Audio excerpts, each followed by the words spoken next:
yang membahas tentang teknik tata rias pengantin dan sekitarnya. Kali ini kita akan membahas lebih dalam lagi, yaitu kalau teman-teman sudah belajar tentang tata rias pengantin, make up, dan lain-lain, tentu saja ujungnya kita harus jualan dong. Nah, hari ini kita kedatangan tamu-tamu spesial yang pasti akan berkaitan langsung sama teman-teman pria semua kalau nanti kita sudah jualan, yaitu teman-teman dari wedding organizer. Yeay! Jadi hari ini kita ada siapa aja? Boleh kenalan dulu satu-satu sama siapa ini? Oke, saya Adin dari Elora Wedding, kantornya di Antapani, Kota Bandung. Saya Riana dari Wedding, kantornya di Cimahi dan Bandung Barat. Ya.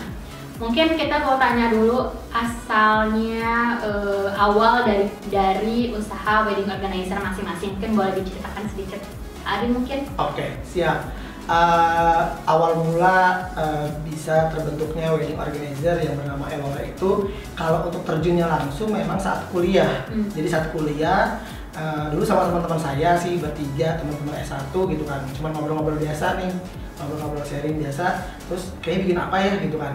Terus habis itu waktu itu kepikiran kan, karena saya punya base-nya adalah di dunia wedding gitu kan, karena orang tua saya dunia wedding, coba yuk kita bikin WO gitu kan. Waktu itu cuman iseng-iseng awalnya gitu kan, ya memang kembali kayaknya awalnya rata-rata iseng-iseng ya gitu kan, iseng-iseng. Klien pertama adalah teman saya sendiri. Saat itu bener-bener nge-follow Instagram WO, Instagram follow Instagramnya semua, dekor semuanya. Saya kepoin semua, saya kepoin gitu kan. Saya kepoin, oh ternyata begini. Pokoknya nekat. Saya nekat gitu kan. Saya nanya langsung ke catering, telepon ini, bikinlah paket. Gitu kan. Saya tawarin nih paket gitu kan. Gitu. Jadi di tahun 2012 lama ya? Iya, itu modal nekat, sumpah modal nekat dari teman yang ya udah pokoknya jasa WO-nya istilahnya lu bayar suka-suka gitu kan, tapi ya udah yang penting kita punya foto. Gitu. Oke, itu keren banget ya, jadi sebuah inspirasi buat teman-teman semuanya. Walaupun apapun yang kita pelajari tetap harus konsisten, jadi seperti itu ya. Oke, kalau karyanya gimana, mungkin awal mulai ceritanya WOW ini berdiri? Sebenarnya kurang lebihnya kalau latar belakang wedding malah nggak ada. Tapi karena dulu kerja di gedung yang memang digunakan untuk wedding, kebetulan juga sering melihat bagaimana sebuah pernikahan diorganisir, ada WO-nya. Kemudian juga mendapat kesempatan untuk beberapa kali diminta bantuan oleh salah satu penyelenggara wedding Cimahi yang cukup terkenal pada saat itu, Uni Wedding. Jadi cukup belajar juga dari situ, sampai kemudian akhirnya juga diajak oleh salah satu WO cukup terkenal juga di Bandung. Kalau aku, karena memang bidangnya di sosmed, mau memang follow orang-orang seperti itu, betul. Tapi ketertarikannya lebih untuk langsung terjun ke WO-nya, karena ada teman yang bilang tuh si Riana pegang gedung yang biasa ngerjain pernikahan, minta dia aja kerjain. Dari situ akhirnya awal mula WO-nya muncul. Nah, tadi kan udah ada ya bagaimana cerita menangkap peluang dan lain sebagainya. Selama jadi WO nih, ada nggak sih suka dukanya? Kalau suka saya yakin pasti banyak dong, ya kan? Untuk dukanya ya memang pasti ada. Kayaknya setiap usaha pasti ada ya, kayaknya dukanya gitu ya. Jadi dukanya ada. Saat itu saya pernah sempat saingan sama salah satu vendor gitu istilahnya gitu kan. Jadi si vendor tersebut langsung ke kliennya, padahal si kliennya maunya sama saya gitu kan. Dan itu tuh bener-bener kayak ini loh, kayak di bisnis bener, jadi kayak adu tender. Jadi emang bisnis bohongan ya? Jadi maksudnya jadi adu tender tuh bener-bener yang ini klien langsung dipepet gitu. Tikung-tikungan ya? Iya bener gitu. Kita punya paket ini gitu kan. Terus saya kan bingung ya, saya maksudnya nggak punya kelebihan dalam arti yang saya ngejual apa nih. Saya ngejualnya cuma paketan yang sudah saya print aja gitu kan. Saya belum punya istilahnya gimmick-gimmick atau tambahan apa gitu kan. Pas udah mau deal, udah buatin SPK-nya gitu kan. Karena saya emang harus pakai SPK kan saat kerja sama gitu kan. Udah saya print surat kerjasamanya, saya kasih dikirim dulu ke klien, dibaca dulu SPK-nya, kalau misalkan ada pasal atau memang ketentuan yang kurang berkenan bisa konfirmasi sebelum tanda tangan. Saya bilang oke kak gitu kan, udah gitu kan. Kita janjian untuk ketemuan lagi kapan, minggu depan, waktu itu hari Rabu gitu kan, saya ingat saya waktu hari Rabu. Udah mau janjian hari Rabu, paginya saya cek lagi, hari ini jadi kan tanda tangan gitu kan, nggak ada kabar, jam 3 jam 3 lewat kayaknya gitu kan, punten gini dengan alasan gitu kan.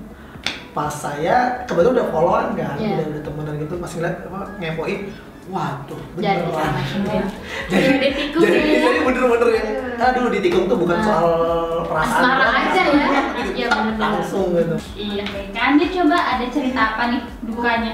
Kurang lebihnya mirip sih sebenarnya. Tikungan juga ya? Bukan, tapi tikungannya oleh sesama vendor mungkin.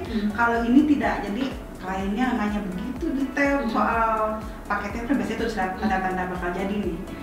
Sudah bertanya dengan begitu detail sampai susunan acara bahkan bagusnya seperti apa. Udah mulai acara. Konsultasi ya. Dan itu semuanya free ya.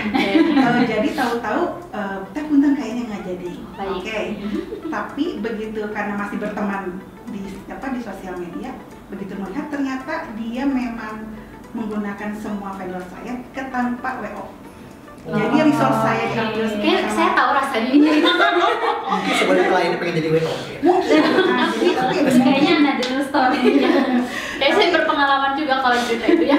Padahal maksudnya nggak apa-apa sih kalau memang dia mau nanya vendor-vendornya seperti itu, tapi kedetailannya itu sih yang bikin jadi kalau gini ngomongnya udah bukan nggak cuma etika profesi antar WO antar vendor, ya konsumen juga sih harus ada etika minimal komunikasi ya. Betul. Jadi kita juga nggak gendok tadi gitu loh. Betul. Karena nanya-nanya dulu sih dikasih tahu aja. Daripada tahu langsung pakai. Iya betul. Langsung menikah tanggal itu juga gitu. Nah ini kan kemarin kita sama-sama mengalami musibah lah ya, musibah sedunia sih kalau ini ya, pandemi. Mungkin kalau menurut saya mungkin WO itu menjadi salah satu bidang usaha yang sangat terdampak karena kan libur ya, benar-benar libur gitu ya si WO ini.